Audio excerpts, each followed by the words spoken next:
하나님 말씀 받도록 하겠습니다. 신약성경 사도행전 15장 36절로 41절에 있는 말씀까지 함께 받도록 하겠습니다.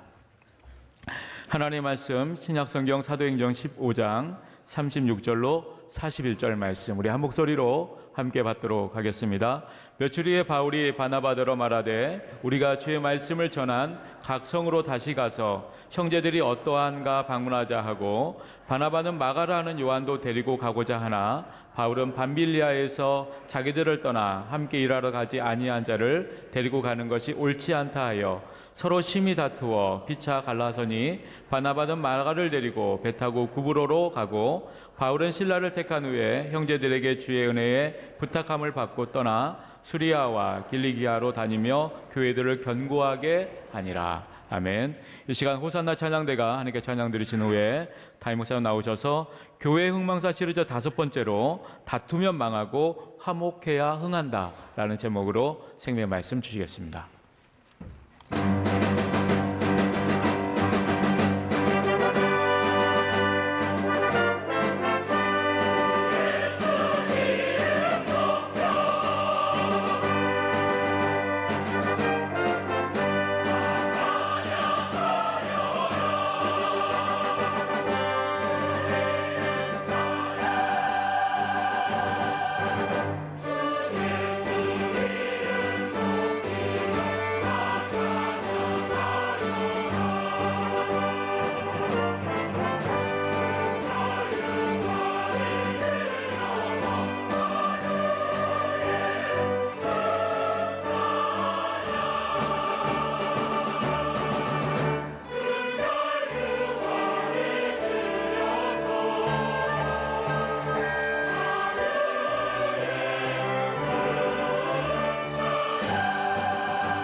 할렐루야. 우리 만유의 주님을 찬양합니다.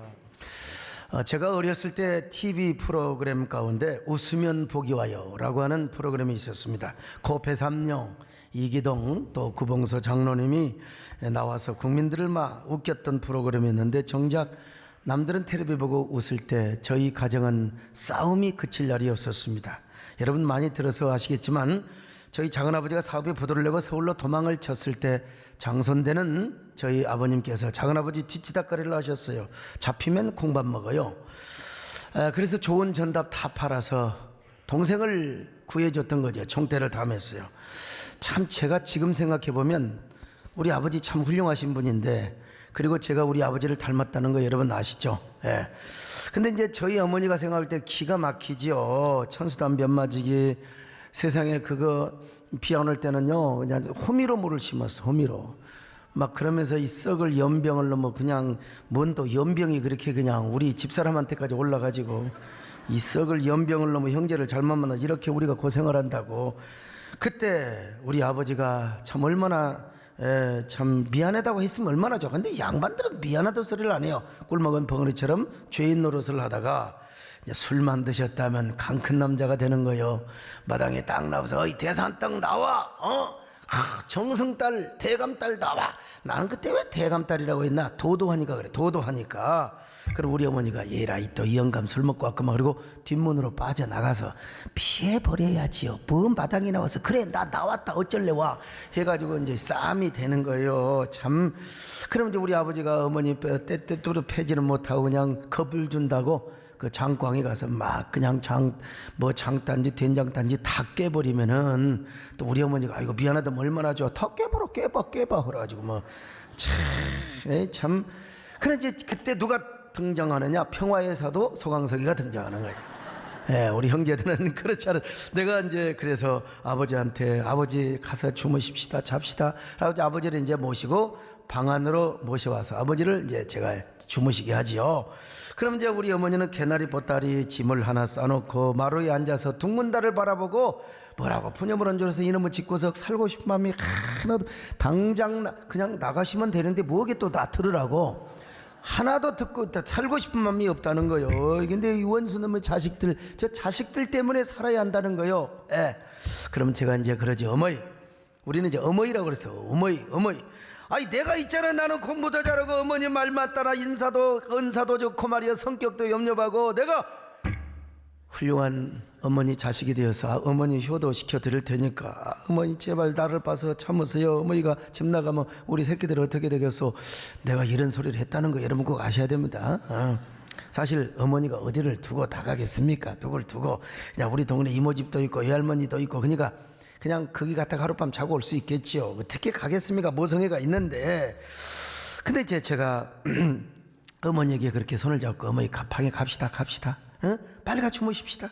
그러면 이제 우리 어머니가 아이고 이놈의 자식은 누구를 닮아서 뭐 우리 어머니 아버지 닮았겠죠. 언사가 좋고 이렇게 성격이 염려반지 그냥 그러고 들어가서 이제 한숨 푹푹 쉬고 주무시는 걸 제가 확인하고 또 저는 잠을 안 자고 아버지 방에 와서 또 이제 딱 눈치를 보는 거예요. 우리 아버지 언제 또 술 깨가지고 소리 지를 것인가. 그런데 부시럭거리는 소리가 나서 보니까 새벽녘에 아버지가 일어나가지고 어머니 방을 가는 거예요. 제가 또 따라갔죠. 잽싸게 아버지가 가실 때 담배를 하나 물고 가시는 거예요. 그리고 이제 어머니 깨워가지고 임자 담배 한번 빨아보고 마음 좀 풀어. 내가 술만 먹으면 이런다니까. 그러면 이제 우리 어머니가 좀 다소거다면 얼마나 좋아. 난 그때부터 알아봤어요. 아무튼 그 왜 그렇게 우리 어머니 닮은 여자가 나오고 또 사는지 모르겠어요. 아무튼 그냥 우리 어머니가 좋게 담배 하나 빨아서 좀 드시면 될 거 아니에요. 그냥 그 연병을 넘어 원수 같은 술을 외쳐먹 그러면서 아버지 손을 탁 쳐버리니까 담배가 입으로 딱 떨어져 버리는 거예요. 이불이 구멍이 나지요. 그럼 어떻게 해요? 내가 그걸 당장 주워야죠. 아버지 체면이 어떻게 되겠습니까? 얼마나 무안하시겠어요? 그래서 이제 담배를 들고 어머니 한 번만 빨아보시오. 아버지 체면을 봐서라도 좀 어머니가 한 번만 빨아보시오. 그러면 이제 우리 어머니가 이놈의 녀석 어디서 애미애비 싸운 데 와서 어디서 새끼가 참견을요? 그러면서 제 손을 또 쳐버리니까 여러분 담배를 내가 이렇게 잡겠습니까? 나도 어른들을 이렇게 잡는 게지. 담배가 떨어져 버리지. 그래서 이불에 또 구멍이 또 났어. 하여간 우리 집 구석에 이불은 구멍이 하도 만난 이불이 없을 정도로 제가 우리 아버지에게 아버지 왜 그러니까 술을 드셔가지고 그렇게 왜 이렇게 그냥 하시냐고 말이야. 아버지 앞으로 술 드지 마시오. 여러분 이래봬도 제가 부모님께 훈계를 했다는 사실이. 아버지께 이제 정략적으로 이제 야단을 친 거죠. 그리고는 담배를 손을 들고 어쩔 수 없이 어떻게 해야 돼요. 그때는 제가 빨았죠. 이제 어쩔 수 없이.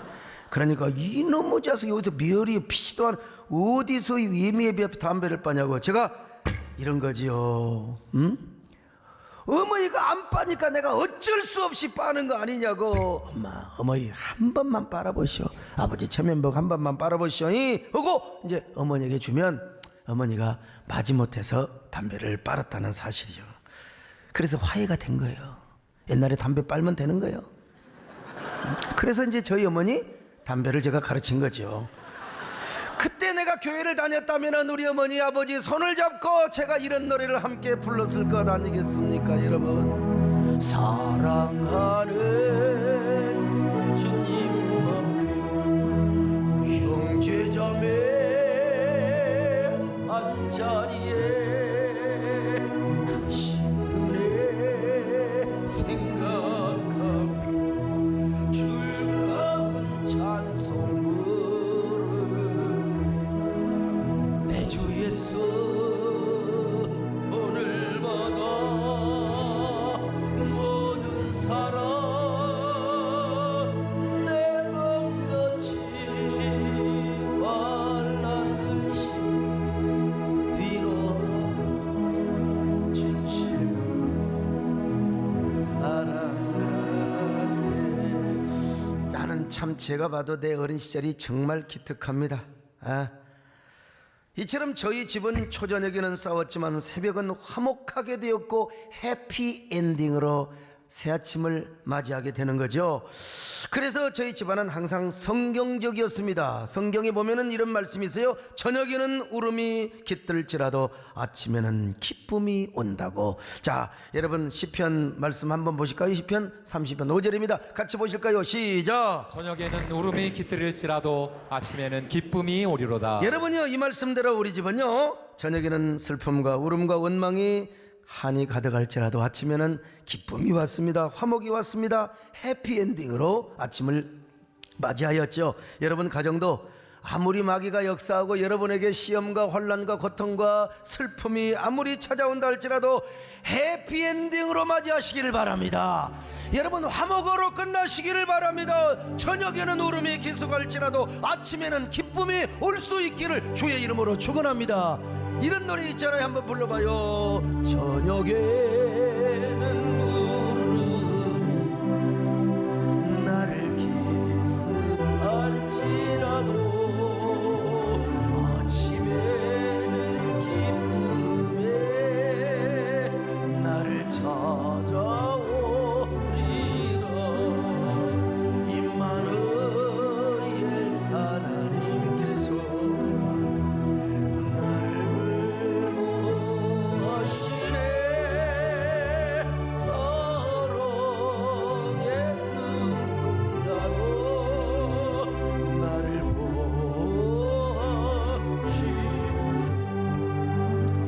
그래서 저희 어머니 아버지가 열심히 일을 했습니다. 우리 어머니는 뭐 농한기 때는 막 이모님과 함께 이 동네 저 동네 다니면서 장사까지. 그래서 남들이 못 가는 중학교를 갔습니다. 우리 동네에 제 또래가 19명이었는데 절반 태반이 중학교를 못 갔어요. 내가 만약에 중학교 못 가고 서울이 왔다면 저는 아마 중국집에 가서 배달했을 거예요. 왜? 짜장면 하나 실컷 먹을 수 있으니까.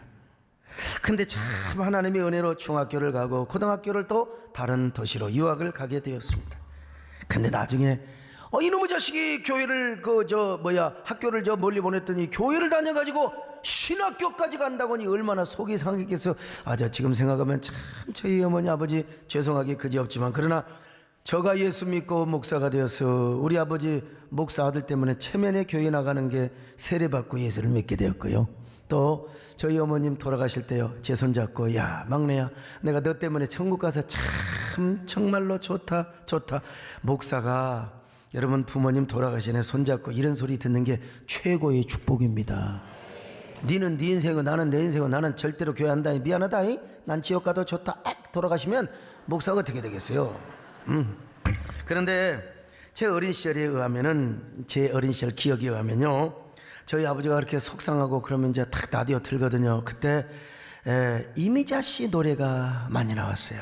우리 아버지가 이미자 선생님 노래를 얼마나 좋아했는지 몰라요.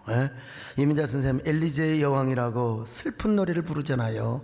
통백아가씨 그리움에, 그러니까 그냥 우리 아버지가 이제 그랬던 것 같아요. 동생도 생각하고 뭐 우리 엄마, 예? 저희 아버님이 살아계신다면 난 우리 아버님 맨 앞자리에 앉혀서 제가 돈이 얼마나 들어도 우리 이미자 선생님 한번 초청해서 공연 한번 시켜드리고 싶은데 세월은 그렇게 흐르고 야속하게 흘러서 우리 아버님은 이미 천국에 가셨습니다. 그런데 어떤 가정을 보면 초저녁에 싸워가지고 새벽까지 계속 싸웁니다. 동해물과 백두산이 마르고 닳도록 해관에까지 나와서 동네 사람들아 이에 펜내 보소, 이에 펜내가 이랬다네. 아이고 이런 집구석은 자녀도 잘 안 돼요. 그리고 가정이 풍비박산이나 풍비박산. 예? 자, 이런 가정은 절대로 안 돼. 어디 가정뿐이겠습니까? 어느 역사든지 마찬가지입니다. 어떤 공동체건 나라든 마찬가지입니다. 내부 분열이요, 서로 다투면 망합니다. 그러나 가정도 교회도 여러분 언제나 화목하면 흥하게 되어 있습니다. 어느 나라 민족도 내부의 갈등과 분열로 망한다니까. 오늘 본문을 봐도 마찬가지입니다. 바울과 바나바가 2차 전도 여행을 출발하기 전에 심히 싸웠습니다. 그냥 싸운 게 아니라 심히 크게 싸웠어요. 무엇 때문에 싸웠느냐? 마가 요한을 데려갈 것인가 안 데려갈 것인가. 바울은요, 믿음도 없고 맨날 불평이나 하는 마가 요한을 데리고 가지 말다는 거예요. 1차 전도 여행 때 밤빌리아에 있는 버가라고 하는 곳으로 갈 때 너무 선교사에게 힘들다고 예루살렘으로 돌아가 버리고 말았습니다. 그러니까 이 마가를 데리고 가면 안 된다는 거죠. 자, 사도행전 13장 13절입니다. 시작. 바울과 및 동행하는 사람들이 바보에서 배 타고 밤빌리아에 있는 버가에 이르니 요한은 그들에게서 떠나 예루살렘으로 돌아가고. 물론 누가는 이 본문에서요, 왜 돌아갔는가를 밝히지 않고 있습니다. 침묵하고 있어요. 그러나 바울은 훗날 그 돌아갔던 그 행동이 배신 행위라고 규정하고 있어요. 주의 종이 선교를 할 때, 전도를 할 때 고난도 받고 핍박도 받고 누명도 써야지, 오해도 받아야지. 어떻게 교회에서 맨날 자기가 영광만 받고 자기가 누리기만 하고, 그 말이 안 되죠. 목사도 때로는 여러분요, 누명도 쓰고 그냥 진짜 말도 안 되는 소리도 들을 때가 있어요. 여러분 항상 좋습니까? 항상? 그러면 여러분 힘들더라도 끝까지 따라가야죠. 근데 힘들다고 여러분 예루살렘으로 도망가 버려? 사도 바울이 볼 때는 이거 배신자요, 배신자. 당신은 나의 배신자가 되는 거예요. 그래서 이런 배신, 이런 믿음 없는 사람은 데려갈 수가 없다는 것이 사도 바울의 주장이었죠. 자, 사도행전 15장 37절로 38절 보겠습니다. 시작. 바나바는 마가라 하는 요한도 데리고 가고자 하나 바울은 밤빌리아에서 자기들을 떠나 함께 일하러 가지 아니한 자를 데리고 가는 것이 옳지 않다 하여. 자, 옳지 않다고 했잖아요. 이 사도 바울은 제가 볼 때는 굉장히 아마 사역지향적이었던 것 같습니다. 그러니까 그는 선교 여행을 할 때마다 효율적인 그리고 능률적인 마인드를 가지고 어떻게 하면 이번에 교회를 잘 세울까, 어떻게 하면 전도를 잘할 것인가, 이런 마인드를 가지고 다녔어요. 이런 바울에게 있어서 마가 요한이 사역 도중에 힘들다고 예루살렘으로 가버린 것은 배신 행위가 아닐 수가 없는 거죠. 그러니 바울은 마가 요한을 데려갈 수가 없어요. 이런 믿음 없는 친구 데려가봤자 이건 완전히 사역에 방해가 된다. 그러나 바나바는 달라요. 사역지향적이 아니라 관계지향적이고 굉장히 이 사람은 따뜻한 인간미가 있는 사람이었습니다. 그래서 예루살렘 교회에서 그의 별명은 뭐냐? 권위자, 권면자, 위로자란 말입니다. 시험 들고 삐딱하고 말이여 그냥 쑥떡 빠떡 오면서 원망하는 사람들 찾아가서 그러면 안 되지, 그러면 안 되지, 그러면서 손을 잡고 그 사람을 일으켜준 사람이었다 이 말이죠. 그러니까 마가가 좀 믿음이 부족하고 연약해도 데려가자. 더더구나 마가는 자신의 친생질 조카였단 말이죠. 그러니 팔이 안으로 굽을 수밖에요. 그래서 데려가자, 일로 이제 다투해. 데려가지 말자. 그래가지고 막 그냥 심히 크게 다투다가 바나바는 마가를 데리고 자기 고향 구브로로 가게 됐고요. 바울은 신라를 택한 후에 이제 아시아를 거쳐서 유럽으로 복음을 전하러 가게 된 것이죠. 자, 사도행전 15장 39절로 40절 같이 봅니다. 시작. 서로 심히 다투어 피차 갈라서니 바나바는 마가를 데리고 배 타고 구브로로 가고 바울은 신라를 택한 후에 형제들에게 주의 은혜에 부탁함을 받고 떠나.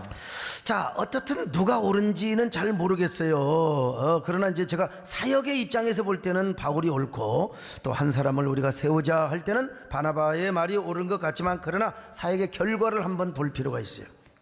바울이 나중에 빌립보에 가서 복음을 전하고 귀신을 쫓은 사건으로 엄청나게 매맞고 신라와 함께 감옥에 들어가요. 그날 밤 그 밤을 뭐라고 하느냐? 신라의 달밤이라고 하죠. 신라와 그리고 이제 바울이 함께 감옥에 들어갔으니까. 근데 여러분, 신라가요 원망하고 불평합니까? 얼마나 엉덩이가 그냥 누룽지가 묻을 정도로 곤장을 맞고 그리고 감옥에 던져졌는데, 아마 마가 요한이가 따라왔으면 말이요 그 큰이 천도 또 와가지고 말이야 삼촌을 불평하고 그러면 또 어떻게 되겠어요? 바나바가 또 얼마나 미안하고 또 사도 바울은 인상 쓰고 이거 분위기가 완전히 다운되죠. 그런데 여러분, 신라는 뭐라고 합니까? 감옥에 가도 아이고 바울 선생님 고맙습니다. 어쩌면 이렇게 우리가 예수를 믿어서 복을 받아보고 그냥 좋아가지고 찬송을 하는 거요. 신라의 달밤에 어떻게 찬송했는가? 자, 사도행전 16장 25절 같이 봅니다. 시작. 한밤중에 바울과 신라가 기도하고 하나님을 찬송하며 죄수들이 듣더라. 온 죄수들이 다 들었어요. 온 죄수들이 깜빵에 갔는데 뭐가 감사하다고 찬양하니까, 이야 저것들 참 대단한 믿음 갖고 있다고. 여러분, 근데 만약에 마가 요한이 따라와서 불평했으면 어떻게 되겠어요? 얼마나 바나바도 미안하고 사도 바울은 또 원망하고 서로. 그러면 여러분, 전도 못합니다. 전도 사역의 분위기가 그냥 딱 떨어져 버려요. 예. 그런데 참 희한한 것은요, 참 희한한 게 있어요. 바울과 바나바가 심히 다툰 사건 이후에는 바나바의 사역, 바나바의 행보가 더 이상 누가에 의해서 사도행전에 기록되지 않습니다. 사역에서 퇴출. 뭐 어떻게 사역 무대에서 퇴출이 됐겠습니까만, 어떻든 누가의 관점에서는 바울이 주인공이 되고 바나바는 더 이상 등장하지 않아요. 물론 각 서신서에 바나바가 등장이 됩니다. 그러니까 바울이 바나바를 띄워줘요. 그런 구절들이 몇 구절 있는데 그 이제 바울이 인격이죠. 그러나 사역의 주 사역에서는 바나바는 밀렸다는 사실을 우리가 객관적으로 알 필요가 있어요. 어쨌든 바울과 바나바가 심히 다투었다는 것은 바람직한 일이 아니라는 거예요. 그리고 그 다툼으로 인해서 갈라섰던 것도 분명한 팩트입니다. 싸움이라고 하는 것은 일방적으로 되어지는 게 아닙니다. 바나바도 끝까지 마가 요한을 데려가자고 자꾸 우기니까 싸움이 된 것이죠. 그때 좀 바나바가 싸우지 말고 바울에게 몇 번 권면하다가 안 되겠다 싶으면은 화목한 분위기 속에서 아이고 우리가 나누어서 사역을 합시다. 싸우지 말고 좋게 화목한 분위기 속에서 갈라서야지. 왜 다투냔 말이요. 다투었다는 것은 뭐냐? 성질 더러운 사도 바울에게만 있는 게 아니라 바나바에게도 책임이 있다는 사실을 우리는 알아야 되는 거죠. 아무튼 간에 그 이후로 바나바는 선교의 장에서 더 이상 등장하지 않고 바울이 선교 중심의 무대에서 활동하는 것을 우리가 볼 수 있습니다. 그러므로 오늘 본문은 주의 일을 하면서 다투면 안 된다. 교회 안에서 봉사하면서 다투면 안 된다. 여러분, 아무리 교단 총회 교계에서 옳은 일을 한다고 싸우면 안 된다. 싸우면 안 된다. 절대로 여러분들은 화목하시기를 축원합니다. 다투면 안 된다는 사실을 우리에게 교훈해주고 있어요. 이런 얘기 안 해야 되는데 뭐 사실이기 때문에 배감교회를 개척하면서 우리 정권사님하고 아무튼 지리한 싸움을 했다는 거 여러분 다 아시고 하나님이 아십니다. 싸우는 이유가 뭐냐? 배영수 장로가 중간에 있어요. 저는 어릴 때부터요, 어떤 교육을 받고 자랐냐면 어떤 경우라도 동생이 형한테 달라들면 부모님께서 동생을 나무랬어요. 왜 형한테 달라드느냐고. 그런 문화권 속에 살았거든요. 근데 이제 제가 우리 작은 형하고는 3살 차이요. 옛날 3살 차이, 2살 차이 그러잖아요. 그러면 이제 막 그냥 싸워. 나 이상하게 우리 큰형님은 워낙 나이 차이가 나서 그냥 이 경외의 대상이죠. 제가 잘 보이려고 그냥 아예 알아서 기고요. 인정받으려고. 그 2-3살 차이 나는 형은 보통 싸워요. 보통 싸워요. 근데 또 내가 또 교만해가지고 형보다 내가 더 똑똑한 줄 알고 막 형한테 달라들었어요. 그러면 항상 어머니와 아버지는 동생이 형한테 달라들면 안 된다고 저한테 나무라셨어요. 그래서 저의 소원이 하나 있습니다. 저의 소원, 유일한 소원은 뭐냐? 나 때문에 우리 작은 형이 부모님께 뒤지게 한번 맞아보는 게 소원이었어요. 참, 이 처절한 경쟁력이죠. 오죽했으면 한 번은 작은 형과 싸우고 얼마나 분이 났는지 부모님께 유서를 써놓고요. 내가 죽어보려고 그랬어요. 그래야 우리 작은 형이 뒤지게 맞을 거 아니에요. 참. 그런 문화 속에 살았어요. 옛날 보면 뭐 있잖아요. 막 우유가루 이런 거 막 이 깡냉이 가루 막 나오잖아. 일단요. 경쟁력이 아주 좋은 사람은 뭔 줄 아세요? 딱 그냥 형들이 먹기 전에 일단 입에다 넣고 보는 거야.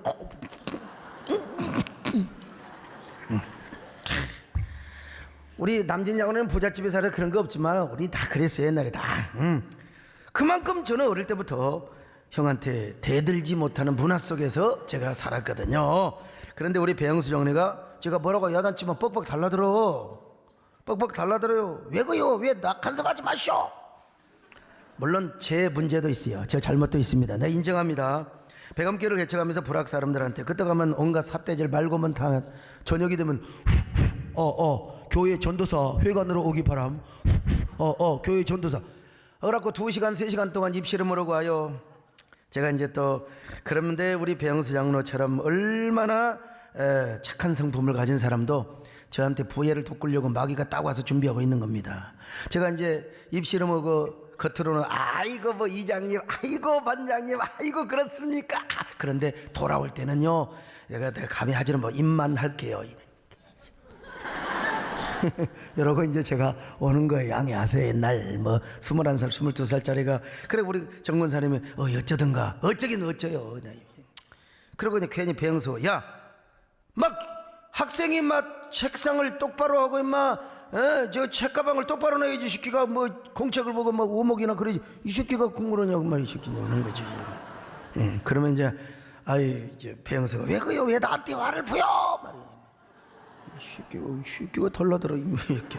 그럼 우리 권사님이 이때 이러셨으면 얼마나 영수야 전도사님 얼마나 스트레스를 받고 힘드시겠냐. 그냥 네가 좀 잘못했다고 해보라라. 네가 그냥 이해해보라라. 그러면 내가 우리 권사님을 진짜 존경해볼지. 그리고 배영수한테 얼마나 미안하겠습니까. 근데 우리 권사님 뭐라고 그래. 우리 권사님 말이 맞지요. 어이 주의 종이 돼가지고 그러면 쓰겠는가. 기도하는 종이 그러면 안 되지. 영의 종은 그러는 게 아니요. 말은 옳지요. 근데 그때는 영의 종이고 나발이고 다 소용없어. 우리 권사님 존경하는 마음이 싹 사라져버려. 그리고 본능적으로 정권사님의 부활을 돋구게 하려고 그러면 이제 내가 그냥 배영수한테 뭐 하겠어요 막 이렇게 하지요. 이 새끼 말이야. 그러면 이제 우리 정권사님이 속이 상해가지고 내가 너 같은 놈하고 내가 주의를 하겠냐? 너 아니래도 나랑 일하자고 하는 천지 세부렀다. 주의정들 세부렀다. 오전도사, 이전사, 김전사, 먼전사. 그러면 저 보따리를 싸가지고 이제 그렇고 갑니다. 또 하나님, 내가 뭐 저 서전사 저 인간하고만 내가 주의를 합니까? 내 이러자고 하는 전사를 그냥 아주 천지입니다.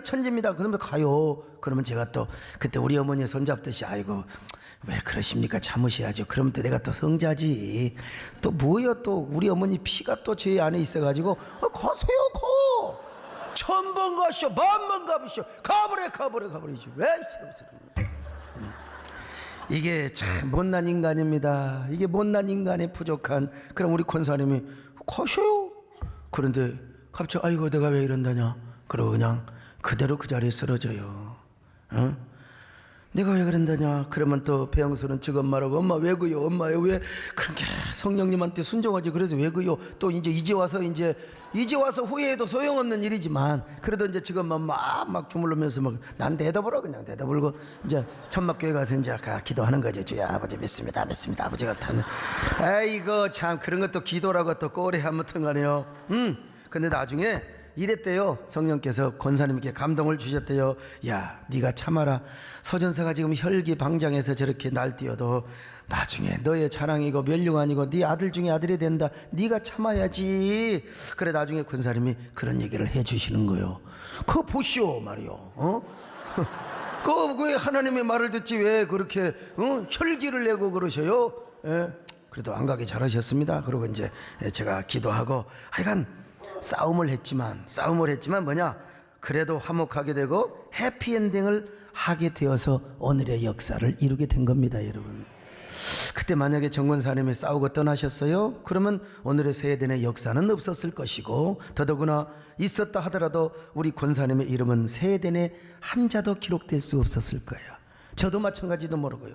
어쨌든 그러나 싸웠지만 해피엔딩 화목으로 끝나고 해피엔딩으로 끝나서 화목의 꽃송이 하나가 모여서 오늘의 세대의 봄을 이루게 한 겁니다. 동로막교회 즐기게 하는데요 참 화상 숭배파와 화상 반대파가 서로 나눠 싸웠지만은 나중에 화해와 사랑의 꽃밭을 일구었으면 얼마나 좋았을까. 예수 그리스도의 십자가의 화목의 정신을 붙들고 말이죠. 그런데 서로가 복수의 칼을 갈고 미움과 분노와 적개심을 품고 싸우다가 결국 공멸을 해버리고 말아서 이슬람 천지가 되었습니다. 이게 다 그 알량한 자존심 때문에 그런 것입니다. 그 반푼어치도 안 되는 자존심을 내려놓았으면 좋았는데 이놈의 자존심 십자가만 붙들면 되는데 말이죠. 여러분, 우리 민족이 참 자존심이 세지요. 굉장히 아주 세지요.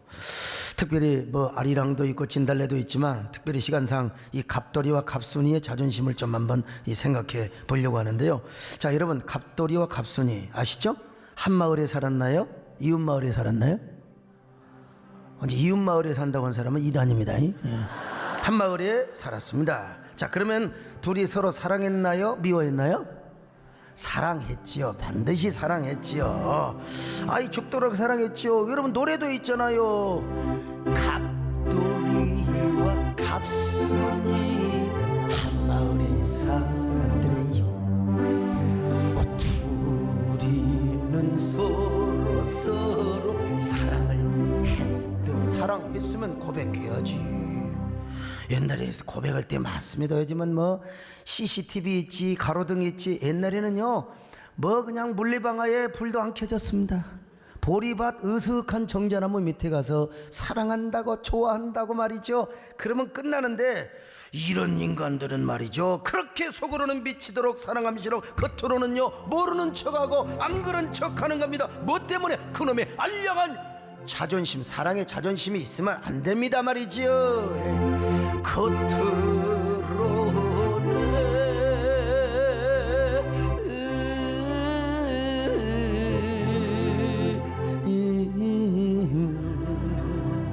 안 그런 척해드려요.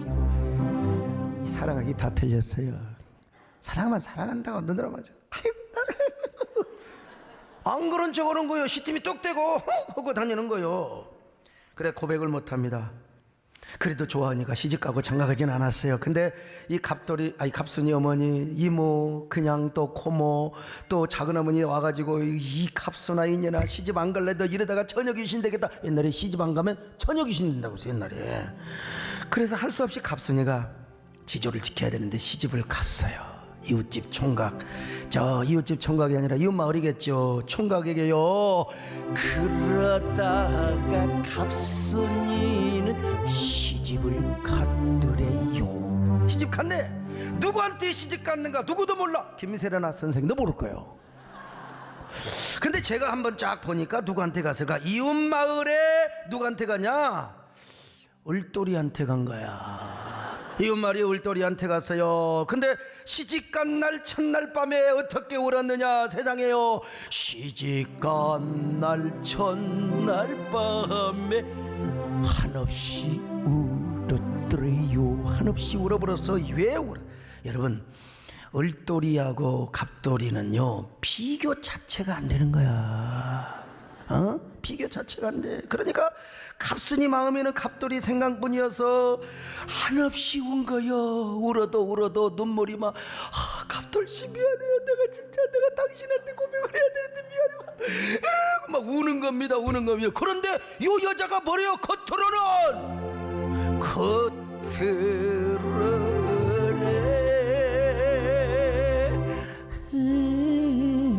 아이고 은큼한 세상에.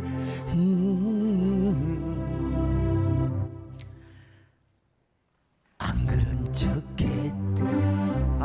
이 호박씨 가는 여자, 이게 문제가 있어요. 얼마나 알량한 자존심입니까? 망할 놈의 자존심이죠. 그러죠. 갑돌이도 화가 나서 어떻게 했어요? 장가를 가버렸어. 안 가고 기다리는 게 좋았는데 남자가. 갑돌이도 화가 나서 장가를 갔더래요. 장가 가버렸어. 누구한테 장가 갔을까? 이웃 마을에. 그렇지, 을순이한테 장가를 가버렸어요. 근데 장가 간 날 첫날 밤에 얼마나 울어버렸는지. 뭘 보고 울었는 줄 아세요? 그렇지, 달 보고 울지. 여기서도 별 보고 울었다는 건 이단입니다. 아이고, 장가 간 날 첫날 밤에 달 보고 울었더래요. 달 보고 울었어요. 갑돌이 마음은 갑순이 뿐이래요. 그럼 갑순이 뿐이면 이거 이러면 안 되지만 서로 마음에 안 들면 행복하게 살아야지. 어떻게 그때라도 어떻게 좀, 그때는 또 그럴 수 있었던 시절이니까 그때 죽전으로 좀 이사 좀 오지. 아무튼 참. 그런데 아이고 달 보고 울었어요. 왜 달 보고 울었나? 제가 보기에는 내가 갑돌이라면 하얀 둥근 달 속에 갑순이가 사고꺼 있는 거야. 아이고 갑돌씨, 이걸 보니까 그렇게 갑순이를 잊지 못하고 사랑했던 갑돌이. 그런데 이 멍청한 인간이요, 세상에 나중에 또 뭐라고 하잖아요. 겉으로는 갑돌이 봐요.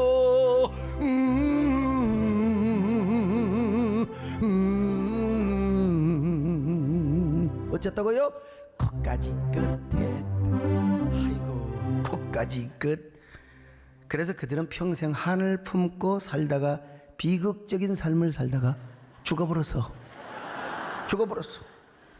이것이 바로 갑돌이와 갑순이의 비극적 인생 이야기입니다. 여러분, 시집가고 장가간 후에 달 보고 별을 보며 저녁에 아무리 울어본들 무슨 소용이 있겠어요?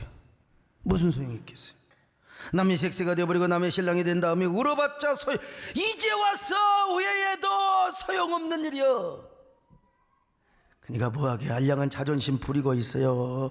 끝나기 전에 잘못했다고, 미안하다고, 사랑한다고 속삭여 하지요.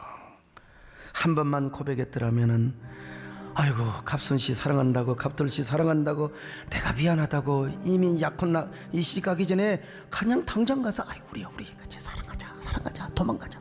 옛날에 도망갔어. 그러면 말이죠, 저 푸른 초원 위에 그림 같은 집을 짓고 사랑하는 우리 님과 100년 살고 사는 거죠. 상관이죠. 아니면은 터도 말고 털도 말고 지금이 딱 좋아. 서로 다 했으면 얼마나 참 좋았겠어. 근데 그 알량한 자존심 때문에 그들은 폭삭망해버렸어요. 반푼어치도 못한 자존심, 쓸데없는 자존심 때문에 그들은 갈라지게 되고 평생 불행하게 살았어요. 네. 오늘 다 잊어먹어도 갑돌이 갑순이는 잊어먹지 않을 거야 아마. 바나바, 바울 이건 잘 잊어먹는데 이 갑돌이 갑순이는 안 잊어먹을 거예요. 진짜 울순이한테 갔대요. 여러분, 자존심 버려야 돼요. 그러므로 교회도 끝까지 자존심 때문에 싸우는 교회는 망합니다. 여러분, 싸우니까요, 목사도 손해더라 보니까 장로도 손해고 다 손해야. 여러분, 우리가 예수의 이름으로 손을 잡고 십자가의 정신으로 우리가 화목하게 살아가야지요. 끝까지 자존심 싸움을 하는 겁니다. 저는 싸우는 교회를 바라보면서요, 우리 교단도 그렇고 신학교 문제도 그렇고 연합기관을 바라보면서 그 조금만 양보했으면 되는데, 그 조금만 우리가 화목했으면 되는데, 조금만 자존심을 내려놨으면 좋았는데, 여러분 어떤 사람이요? 누가하고 지금 자존심 싸움하고 계세요? 누가하고? 좋은 말로 혹시라도 부부싸움하고 왔으면 무조건 오늘 입을 맞추시기 바랍니다. 무조건. 담배는 서로 주고받지 마시고, 절대로. 누구를 향하여 미움과 증오와 적개심을 갖고 있습니까? 그런 마음 가지고는 절대로 교회를 흥하게 할 수 없어요. 세단의 봄날을 오게 할 수가 없습니다. 내가 먼저 손 내밀고, 내가 먼저 사랑하고, 내가 먼저 섬겨야 우리 교회를 흥하게 하고 한국교회 봄날을 오게 할 수 있는 것입니다. 여러분, 알량한 자존심, 반푼어치도 안 되는 자존심 때문에 여러분의 심령 안에 있는 성전을 무너뜨리고 교회를 무너뜨리지는 않습니까? 여러분, 세대의 꽃밭을 뭉개고 있지는 않습니까? 한국교회 꽃밭을 시들어가게 있으면 안 됩니다. 왜? 이놈의 교만한 나의 마음이여, 간교한 나의 입술이여, 교만한 나의 자존심이여, 간교한 나의 입술이여, 교만한 나의 마음이여, 왜 나의 입은 사랑을 말하면서, 왜 나의 마음은 화해를 말하면서, 왜 내가 먼저 져줄 수 없을까? 왜 내가 먼저 손해볼 수 없을까? 오늘 나는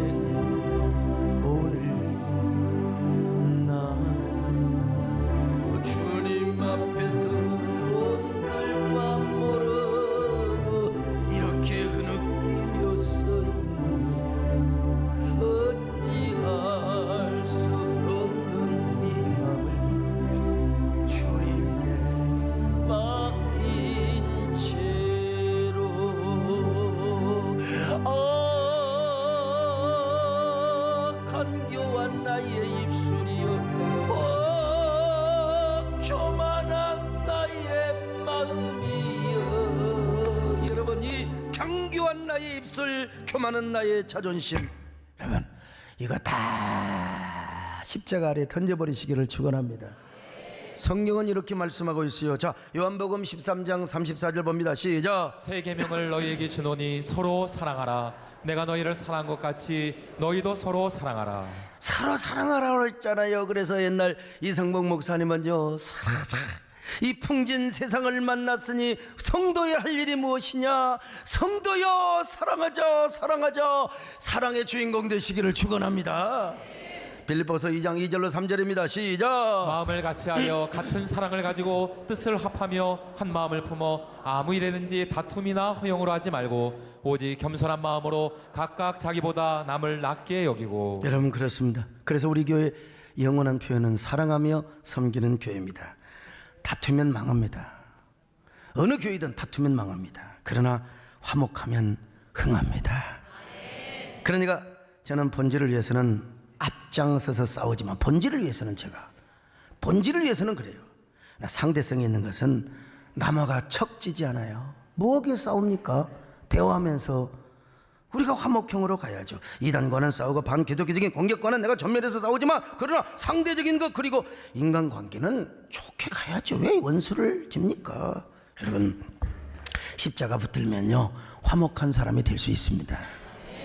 그리고 화목하면은 여러분 언제나 가정에, 영혼의, 교회에 봄날을 오게 하는 거예요. 봄날. 그래서 내가 봄날은 온다 이게 굉장히 좋아하는 거예요. 봄날은 온다. 봄날은 온다. 여러분 언제나 우리 세대의 봄을 오게 하시기를 축원합니다. 그런 중직자요, 그런 귀한 성도들이 되시기를 주의 이름으로 축원합니다. 아멘. 반세 반성 반성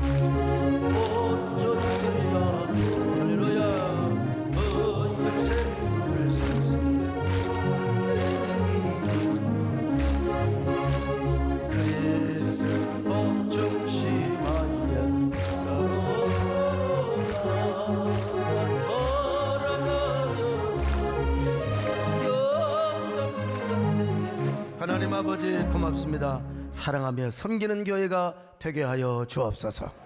화목의 주인공들이 되게 하여 주옵소서. 피스메이커가 되게 하여 주옵소서. 우리는 어떻든 다투고 분열하는 영의 노예가 되지 않게 하여 주시고 하나 되는 성령님의 화목의 영을 따르게 하여 주옵소서. 예수님의 이름으로 기도드렸나이다. 아멘.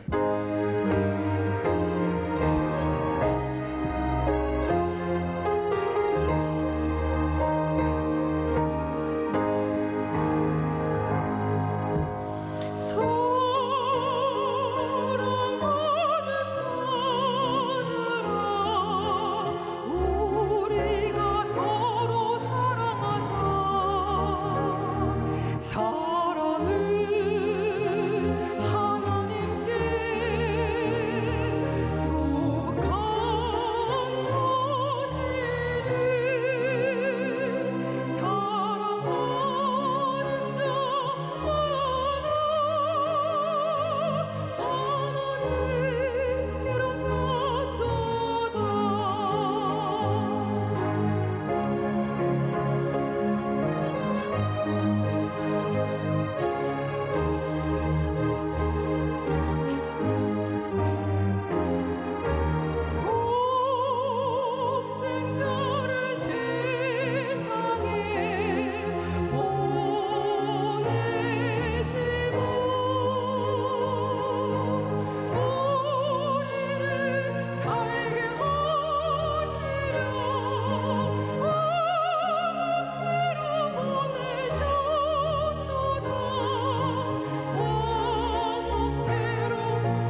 안녕하세요. 사랑부 교사 최은희 집사입니다. 저는 3년 전부터 사랑부를 섬기게 되었습니다. 제가 사랑부를 섬기게 된 것은 제 이웃의 아이가 장애인으로 재활치료 중에 그 친구를 우리 교회 사랑부에서 도움을 받았으면 좋겠다는 단순한 마음으로 예배를 권유하게 되었고, 그렇게 그 친구를 사랑부로 인도할 수 있게 되었습니다. 저는 그 친구의 담임을 맡게 되면서 사랑부에서 선생님이라는 이름으로 봉사가 시작이 되었습니다. 저는 그렇게 전혀 준비되진 못한 마음으로 사랑부 교사가 되었지만 하나님은 모든 걸 예비해 주셨습니다. 제가 사랑부에 처음 봉사하는 날 찬양 시간에 하나님은 내 모습 이대로 사랑하신다는 찬양 구절에서 하나님의 위로하심을 받으면서 저에게 사랑부가 소중한 곳이라는 것을 느낄 수 있게 되었습니다. 무엇보다 감사한 것은 우리 교회의 사랑부 공동체를 통해서 제가 오히려 하나님의 사랑을 풍성하게 경험할 수 있게 되었습니다. 제가 사랑부에 들어간 지 얼마 되지 않아 우리 지체들과 함께하는 야유회에 참석하게 되었습니다.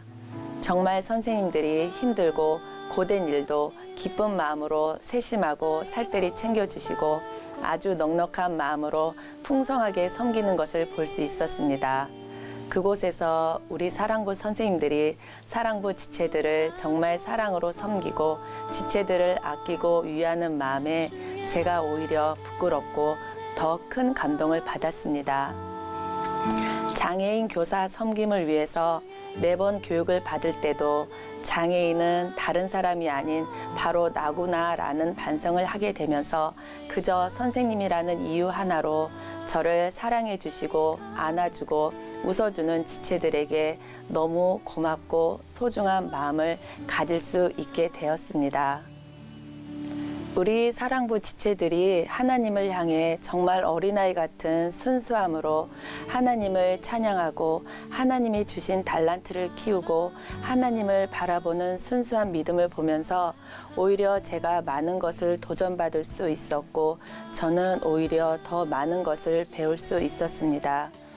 사랑부를 섬겨주시는 선생님들을 위해 내가 해줄 수 있는 것이 기도밖에 없다 하시며 늘 겸손히 우리 사랑부를 맡아주시는 전정숙 전도사님은 한결같은 모습으로 우리 사랑부 선생님과 지체들에게 말씀을 먹이기 위해서 손수 말씀 자료를 시각적으로 준비해 주셔서 저희들은 하나님의 말씀을 꿀송이처럼 달게 먹고 배울 수 있었습니다. 그렇게 저는 사랑부에서 주님 안에서 말씀 안에서 하나님의 사랑을 경험하고 누리며 나눌 수 있는 특별한 은혜를 받게 되었습니다. 또한 매주 저희 사랑부에서는 우리 지체들과 선생님이 함께 지체들의 좀 더 원활하고 나은 실체 활동과 인지 능력과 지성, 감성을 위해 오리고 붙이고 칠하고 그렇게 각양각색의 조작 활동을 통해 교사와 지체가 서로 대화를 하고 소통하고 함께 삶을 나누며 따뜻한 교제 가운데 저희들만의 작품을 만들어 가고 있습니다. 그렇게 만들어진 저희 작품은 사랑부에 전시되어 있습니다. 저희는 이번 장애인의 날을 맞아 사랑부 지체들과 함께 해왔던 작품들을 사랑하는 성도님들과 함께 나누기를 원하는 마음으로 4월 22일 사랑부 나눔 바자회를 진행하게 되었습니다. 그동안 우리 사랑부를 위해 기도해 주시고 섬겨 주시고 후원해 주신 담임 목사님과 모든 분들께 감사 인사를 드리는 마음으로 준비했습니다.